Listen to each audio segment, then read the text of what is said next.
This video contains views on spirituality and death some viewers may find disturbing. Hello, and welcome to the first long format installment of the Lost and Found podcast. We will be doing 3 episodes a month of Spirit Box sessions and 1 long format episode where we discuss spirits and spirituality. My name is Dylan Shook, and I am a co host and producer of the Lost and Found podcast. I have had paranormal experiences my whole life and have a love for history, which drives my curiosity to hear what the dead have to say. My name is Jessica Shook, and I am co-host of the Lost and Found podcast. I've had a spiritual connection to the spirit world my whole life, and I'm fascinated by the relationship between spirits and people. Okay, so on this episode, we are firstly going to discuss how we go about doing our spirit box sessions and then tell a very interesting story of a grave we found. So, Jess is going to tell everyone how we do our spirit box sessions. So we do our spirit box sessions by opening an app, and it's called Ghost Vox. It's a spirit box app made by ghost hunters and paranormal investigators. So we open that, and Dylan puts on headphones, noise canceling headphones, and I ask questions, and he says what he hears on the spirit box. And sometimes I can hear like through the headphones, but I really try to not focus on what's happening outside of the headphones, only focusing on what is coming through the headphones. And a lot of times I press the headphones pretty tight against my head to make sure that I seal off any outside sound. They're also pretty expensive, high quality noise canceling headphones, so that definitely makes a difference between just regular earbuds or just regular headphones. So our story today is about Private Keith Voyles. One day we were walking around a cemetery in Horton, Michigan, and we came across a grave with a military unit designation that I did not recognize. And I'm pretty good at recognizing unit designations and knowing whether it's Army, Marines, Navy, Air Force. And this one was a bit different, and I didn't recognize it. And I noticed that he had died in 1967. And at the time of his death, he was only 17 years old and had a military unit designation on his grave.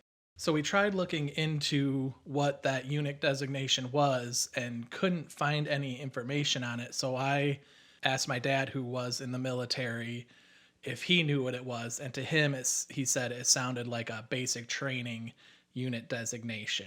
Well, that got us even more interested, and we started looking on Family Search, which is an app, a genealogy app ran by the Mormons, and we found on his records that he had died, but it was a non-combatant death.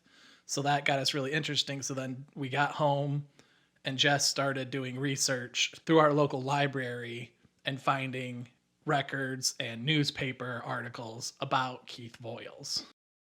So here is his story. Keith Voyles, 1950 to 1967. Keith was born in 1950 to Richard and Elaine. Not much is known about what his life was like growing up, but in an article I found, it did say when he was in his teens, he was living with a foster family. When he was 16, he was assaulted in downtown Jackson. He wasn't severely injured, and the 3 kids involved never stole anything from him. When he was 17, Keith joined the Army and headed off to boot camp. He completed his training at Fort Knox and came home for Christmas before he would be assigned elsewhere or deployed. On Christmas Eve, his brother, Richard Voyles Jr., shot Keith point blank in the back, right in the area of his kidney. It's not known what led up to this event.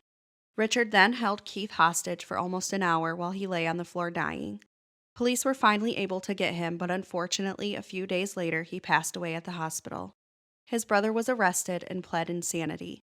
He was declared mentally incompetent and committed to the Ionia County Mental Institution for 18 months to receive treatment in order to stand trial. At the end of the 18 months, he still pled insanity and was sent back. He then escaped from the institution and was on the run for about 2 years. They found him after he was arrested in Florida for armed robbery. After being sent back up to Michigan, he spent a few months in jail for assault with intent to cause serious harm. Not too long after he was released, he was out fighting with a neighbor and fired off 3 shots into the air. The police came for Richard, and Richard ran. When the police caught him, he fought them and bit an officer. He was charged with assaulting an officer and spent less than a year in jail. After he was released, he moved around the country. I can't find a lot of information about his time moving around, whether he got into legal trouble or not, but he ended up in Florida, where he is still living today. So we both just felt a real connection to this grave and like there was a story to tell. And that's what we want to do with this podcast is tell the stories that have been forgotten maybe or have never been told. So that is our goal with this podcast, and we hope that you'll follow us and come back next week for our spirit box session at Keith Voyles' headstone. Thank you for listening, and come back next week.